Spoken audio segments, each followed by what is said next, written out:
Morning fellas, Ben back again. This arrived from Art of Motorcycles. These are these fellas.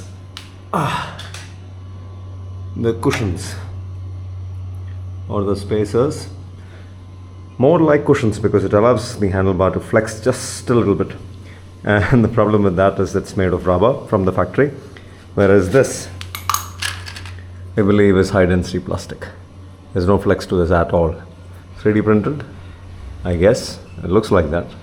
And high density material, high density plastic. Don't know how long this will last. Don't know if this is like a good alternative. I'm going to put this on the motorcycle, give it some nice thrashing on off-road terrain and see if this works. Now that being said, the primary reason why they went in with rubber here is for the handlebar to flex just a little bit so that doesn't bend anytime and every time this falls.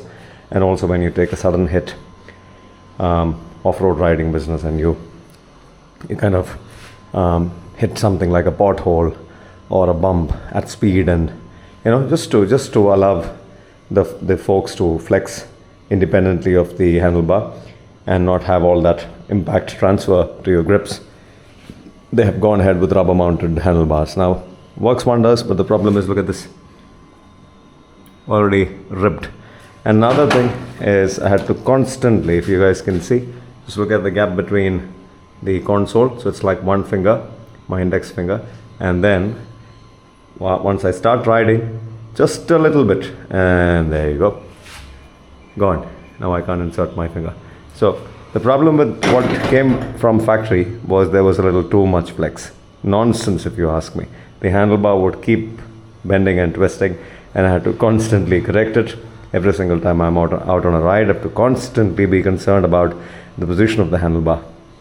It gets to your nerves after a point of time, and you have to constantly keep correcting it, and became so loose after a point of time that I started correcting it while I was riding it with just a quick flip, and it would center itself, and then again in some time it will go off center.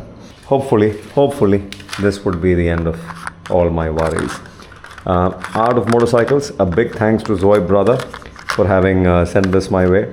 We'll put this on and we'll give it a nice test and see if this works. If this works, this is going to be a wonderful solution for almost all Himalayan 450s out there, is because everything comes with a rubber mounted handlebar. No, they haven't changed it yet. That's what I'm trying to say. Okay, so that being said, remove the tank. You have better access to this bolt.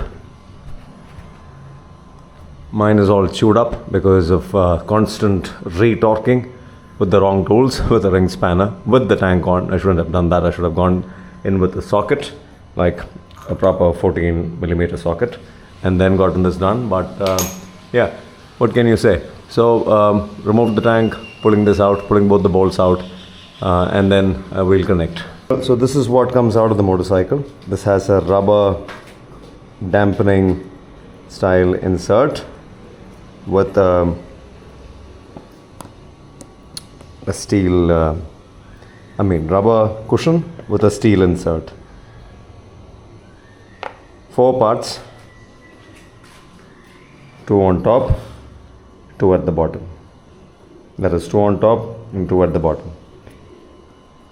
I haven't damaged this, glad, with cranking these fellas too tight. But let's just see how this works. So AOM, and these fellows should slide in smoothly. Oops, not so smooth, huh? Well, there you go. A nice snug fit, and like the rubber came out a little too easily. Gonna go and sit like that on the bottom as well. Nice, very nice fit. Sat really well, nice and tight.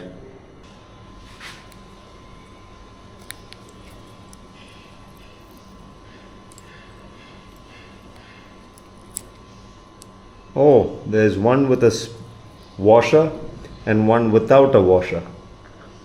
I think the ones with the washers are going to go underneath. So the ones with this go underneath the handlebar, and the ones without just the rubber insert go on top. So it's obvious the one with the spacer or the washer goes underneath and the one without the washer sits on top. Well, that does it. Pretty straightforward, easy job. Now, so the bottom one has a washer and the top one is just the insert. There's nothing else. The steel spacer goes into the outer AOM out of motorcycle cushion, and that should be it. On the bottom there's also a washer. Now all I need to do is just crank these nuts and to a desired torque, like you can really go hard with this. You can go your arm strength with this, and that should be it. Yeah, so job done. Super duper stiff, no problems. Doesn't have any flex now. Not really sure if that's a good thing, but we'll see. The handlebar will definitely bend. Maybe the handguards will bend first, then the handlebar, or the handlebar first and then the handguard, depending on what you have here. If you have the Barkbuster spine running in, then maybe they'll not bend. You'll transfer the force to the handlebar and the handlebar will bend right here. But otherwise, what I have is the Chinese spine and the Barkbuster Storm, a combination. Keeping this in mind, if the bike falls, I want this to bend first and not transfer the impact onto the handlebar. So, super duper stiff, zero flex, absolutely nothing. I can't even move the handlebar a millimeter. Like, I can't feel any flex there. But with this, you guys should see this. Just look at that. Even if you make rubber spacers, see to it that they're not this soft, this flimsy. There should have been a combination of materials. This should not be pure rubber. Allows for too much flex and takes up too much room. So the handlebar was starting to flex left and right and not just front and back. Anyways, so gone. 2, 3, 4, 3, 4. All 4 damaged because of torquing the nut underneath. And yeah, going to get rid of them. Super happy with the mod. A big thanks to Out of Motorcycles. And let's hope this helps. If this helped, it helped. Ben signing out for now. Ciao.